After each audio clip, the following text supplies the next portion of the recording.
Steve, Anthony Joseph from Sky Sports News in London here. First of all, congratulations and thank you for Thursday.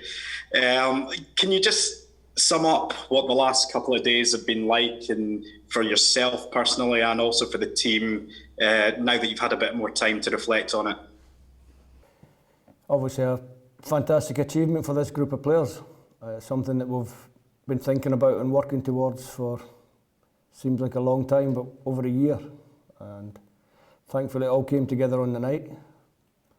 But now we have to park that one, put it in the cabinet if you like, and think about it again in April, because before then we're going to have other matches that are really important for us. Yeah, and what were the celebrations like? How long do they go on for? Have they stopped now? Are you focusing on tomorrow?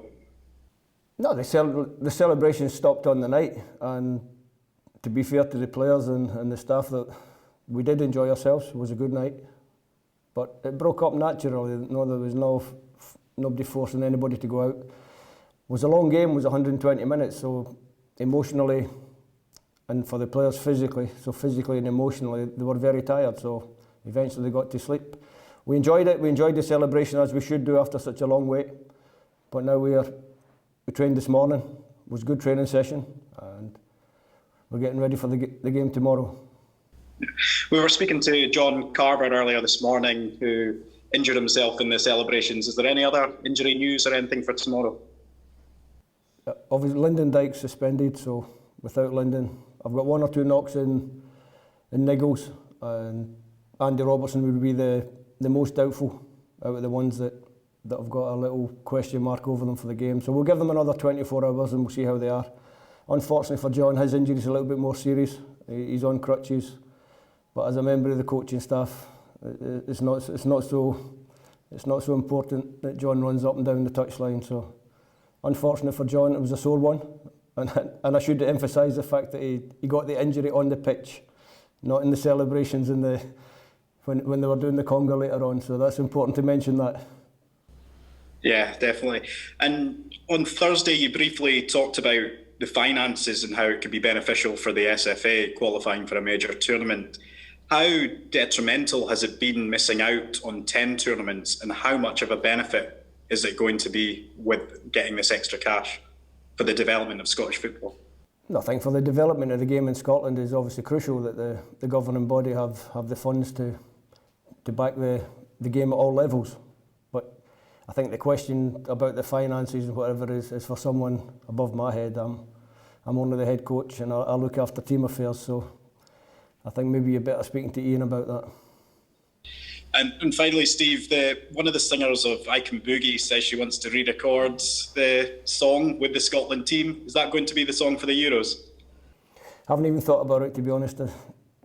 We had the celebration, we had the good night after the game, and since then I've been thinking about team selection, Slovakia. Something that can be discussed, I'm sure, with the commercial department and the people involved. But listen, was a good tune, was fitting for the boys to use it, and we had a good night on the back of 2 or 3 different good tunes.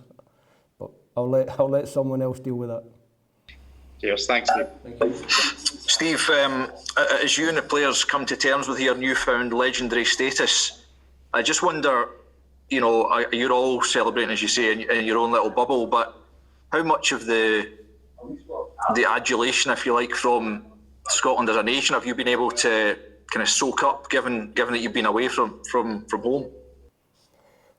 I think obviously the social media aspect and the fact that media is so readily available now, you get a good feel for how the nation is.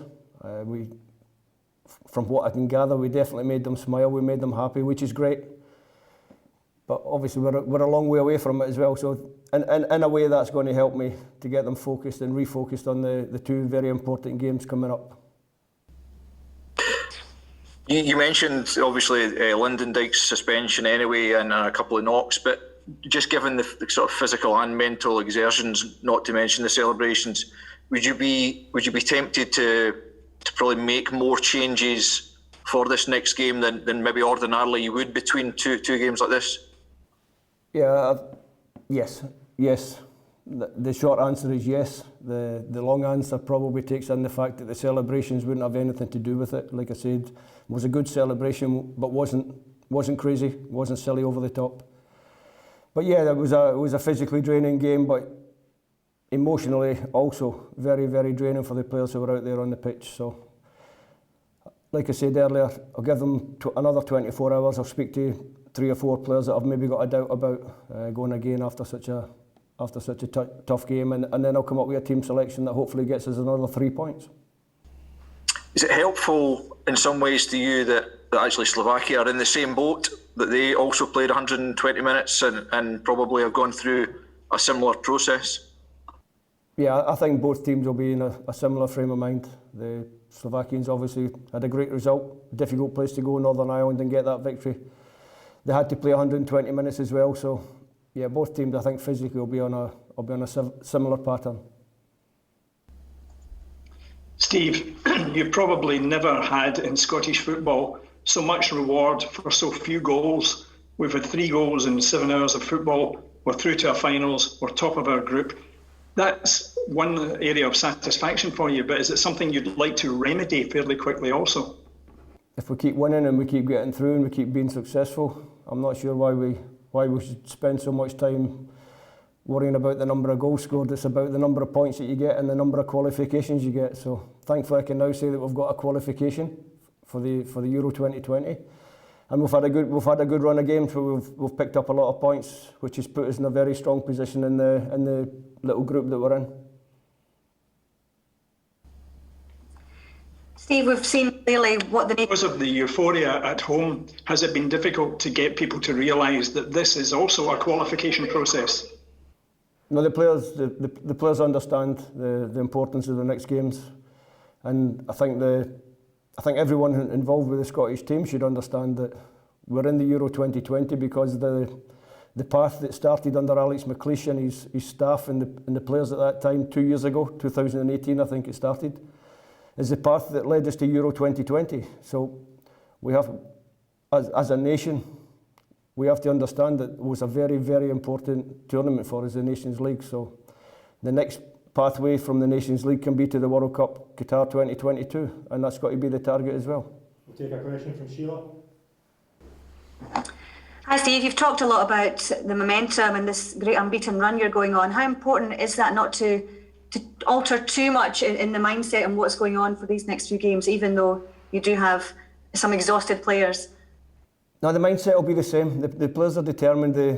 Obviously they know they're on a really good winning run. We want to take it to double figures, so we can only concentrate on the next game coming up. So the next game, Slovakia, tough game, good opponents, but we want to keep going on the same path. And if we could remain undefeated at the end of this international camp, would be a great boost for everybody going into well, certainly for me, the long winter break where we don't have much international football till next March. So we want to finish on a high. Has David Marshall earned maybe a wee rest after his heroics? I'm sure there's a few of them that are sitting there thinking they've earned a rest, but until I finalise the team selection, they won't know whether they're getting a rest or not. Steve, obviously, if you do make a lot of changes, then you've used a lot of players over the last couple of months with circumstances, and obviously they've now got a huge kind of motivation to put themselves in your thoughts for the squad and the Euros as well. So you'll be confident that if you do make a lot of changes, then the quality will not diminish. I trust all the players. That's why I select them. Even the ones last month when I brought them into the camp, I trusted them. I put them on the pitch. If they deserve to be on the pitch, they're on the pitch. I watched the training session this morning and I said to one of my coaches, they're already playing for their place at Euro 2020. I could see it in the training. And that's what it's all about now. Like I said, that qualification is in the cupboard, it's ready, it's sitting waiting for us next summer. And all the lads can put themselves in the squad by their performances in the camp or out the camp. You must feel as well you've got to a stage where everybody knows what job they're doing when they come in because of the system you've installed in the last few months as well. You think you've got to that stage now where someone coming in knows exactly what they have to do? No, I think always when they come in, I think we don't want to get too far ahead of ourselves. We have to remain humble. The performances have to remain honest. And we have to understand that we have to prepare properly for every single game. We have to give the same messages. We have to make sure the players understand what their job is going to be in any particular game, because obviously Slovakia will play slightly different to how Serbia played. So the roles within the game, or the roles within the players' roles within the game will change. So we have to make sure that they fully understand what the strengths and weaknesses of the opposition are. We have a question from Slovakian media. Steve, what do you say to the fact that Slovakia will also be in Euro 2020? It's fantastic for Slovakia. I think they've, in recent times, maybe a little bit more difficult for them. Certainly the results that they've had so far in the Nations League, the section that we're in, will probably disappoint them. I see that they've changed the head coach, which is a shame for the lad who lost his job, but there's a big chance for someone else to come in and make his mark. And your last couple of questions for Steve? I believe for Slovakia, Marek Hamsik will make his 125th appearance for the side. How do you set up against a kind of world-class player like that? And also, what are you just in general terms, what are you expecting from Slovakia tomorrow? It's also similar to ourselves. Maybe they'll rest one or two players, maybe they'll rest 5 or 6 players, we're not sure till we see the team. On Hamsik, I have to say, quality player, has been a quality player for a number of years. It was great to see him on the pitch at Hampden last month, but we managed to keep him reasonably quiet in the game, which is credit to us. But listen, he's a top player. They're a good team with very good players, and we expect a tough night. Steve, if I could just ask you another quick couple, if you don't mind. There has been a little bit of speculation that the Euros, given the state of the world, that it might not take place across Europe as was originally planned, and it might end up being in just one country. How important for you is it that we play the games, the two at Hampden and the one at Wembley?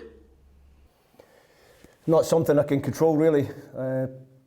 I'd like to think that no matter where we play it, whether it's across Europe, which could be difficult given the current circumstances. Hopefully by the time we get to next summer, we're in a better position in terms of controlling the virus and maybe getting on top of it and starting to get back to life a little bit more like normal. But I think wherever it is, if we can get some spectators in, get a crowd in, get the atmosphere and get the feel of the full occasion, that would be the most important thing for me. So if it's going to be in one place and supporters can be there, then I think that's a step forward.